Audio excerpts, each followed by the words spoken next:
Hello everyone, it's Shel from Paper Octio Studio. Today I'm sharing with you my group's challenge, the Pick a Stick Challenge for the month of July. This is a Facebook group and we put out a 10-step, 10-prompt challenge for art journaling each month, as well as a 3-step challenge for an ATC. And these are random challenges. The sticks are picked randomly, so you get what you get. You do this 10 steps and you do them in order. So that is what I am doing. The first step was to use a sponge brush and paint to make random marks. And I was in a green mood. And strangely, just this step right here, this very first step, dictated my entire page. Because I picked green, and the marks that I got when I was using the sponge brush going back and forth just put me in a mood for like a tropical jungle-ish or grass or something. I don't know. That's just what I thought of. So it dictated my entire page, which isn't usually what happens. Usually your first layer in mixed media is just a layer, and it's just there to add pattern and color, and it doesn't really do much other than that. But in this case, it kind of gave me the idea for the whole page. Step 2 was to use ink. So I got out my India ink. This is Dr. P.H. Martin's India ink, and opened up some of the greens, still in that green mood, and started to do some dripping across the page, which is so much fun. This is watercolor paper, 140-pound cold press in a spiral bound journal, so it's sturdy. The paper's sturdy. It's not gonna, soak through or freak out if I put a little water on there. So I just kind of got into the whole dripping and letting the ink run down the page and then putting water on it and letting it spread just to see what it does, make patterns. Because my book is almost completely full at this point, the page is a little bit buckled, and so it's not doing what I expect exactly, but that's the fun of doing dripping. You don't know what you're going to get. It's random. So I ended up getting different patterns than I expected. It didn't run straight down the page and make stripes like it normally does because of this kind of bow in the middle of the page where it's been, warped from being in the middle of the book and having other media on the other side. So it turned out so cool. I really like it. But it did cause me to change my orientation of the page. After I did the dripping, I decided, oh, well, I'm going to turn it horizontal. I haven't done horizontal ones in this book recently, if at all. I'm not sure. So the next step was to add hand or machine stitching. Now there's a page. It's already another page on the other side, so I can't stitch through it. I can't poke holes in it. That just didn't seem right. So I took a piece of scrap paper that was also greens and patterns of different colors of green. It's a gel print, a monoprint, and I took it over to my sewing machine and just did some zigzags with green thread. And then I brought it back, and I was just trying to decide what should I do with it. I was still kind of making a random abstract pattern. I wanted it to be balanced. I wanted that stuff to be in more than one spot. So I kind of laid everything out, and then I glued it down using my Liquitex matte gel medium, which is my favorite collage glue. And I left the little trails of thread on it when I had the trails of thread on there. They did not want to stick down. I tell you what, they did not. I kept I ended up trimming a couple of them off. I tried to keep them on there because I just thought they would be cool and random and add more texture and pattern. But they just didn't want to lay down. I don't know why. That glue is thick. You'd think it would just stick them right down, but it didn't want to. I thought that was pretty crazy. The next step. What is the next step? Oh yeah, draw big. Draw big. So because I was thinking about vegetation and jungles and I don't know, stuff like that with my very green kind of horizontal patterned page, I decided to draw a branch, a big branch.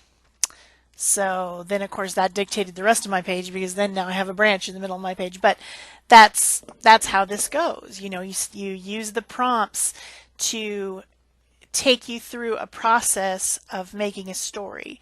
And that's why this challenge is fun. That's why I think that everyone should join us and do it. We have over 1,000 people in the group now, and I will be putting links in the description box below to other people's videos for this month. People who did videos. You don't have to make videos to do this challenge.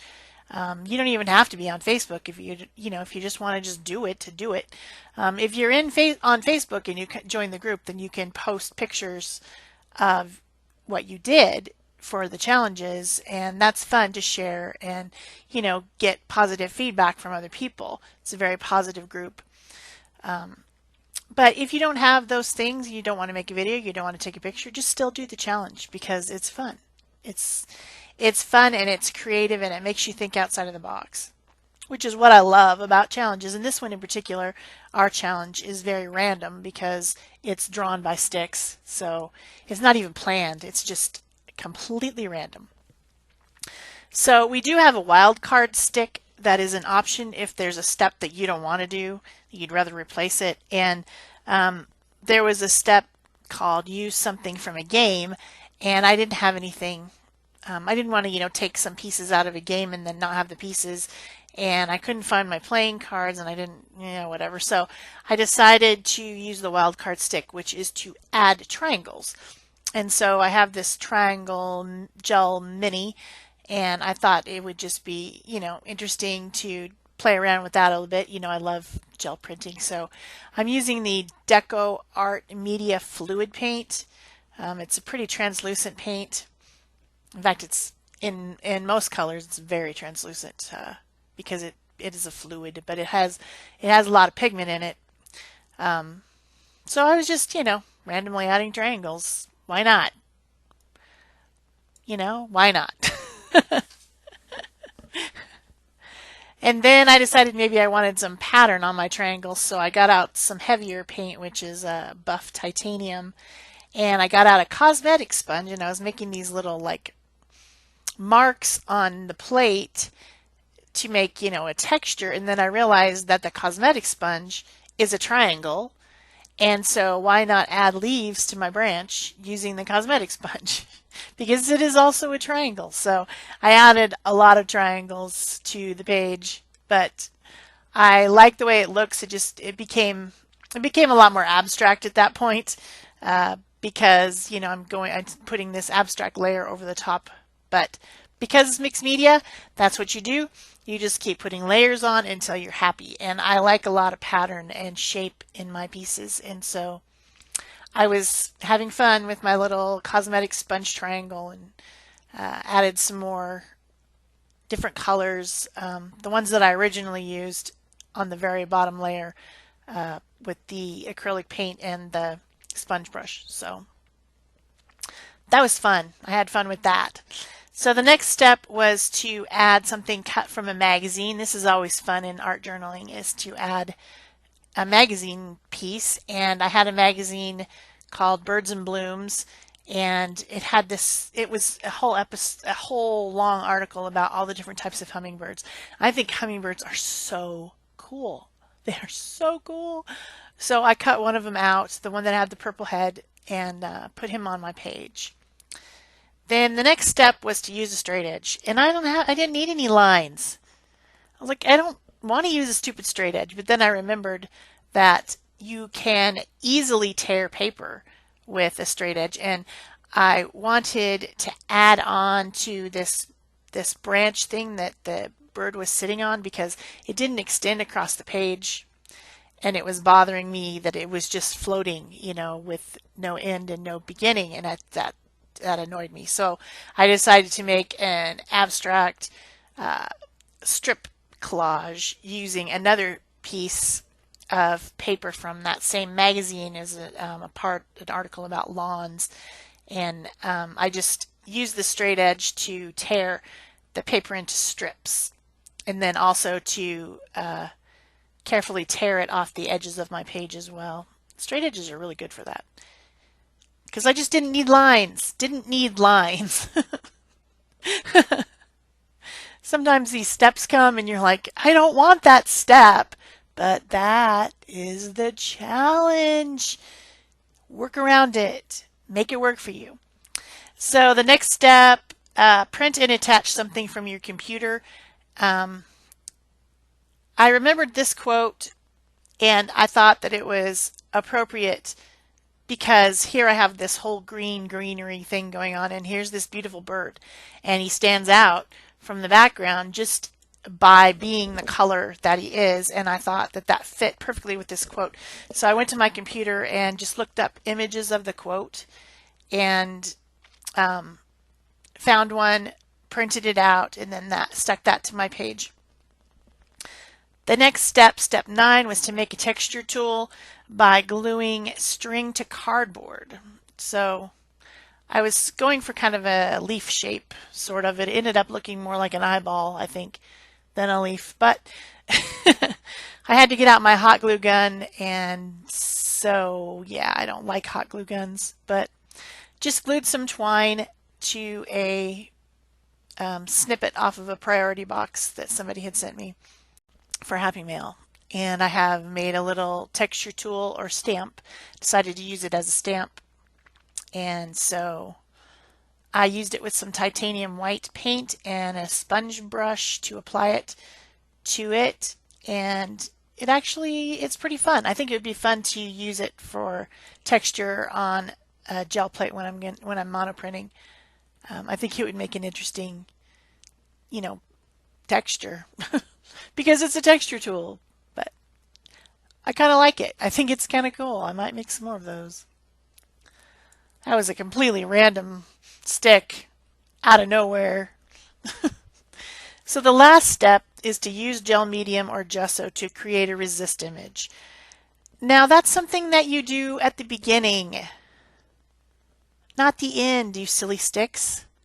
It makes it difficult to do it at the end, but I went ahead and gave it my all-American try. I got some gloss decoupage glue out because it does work best with a gloss medium.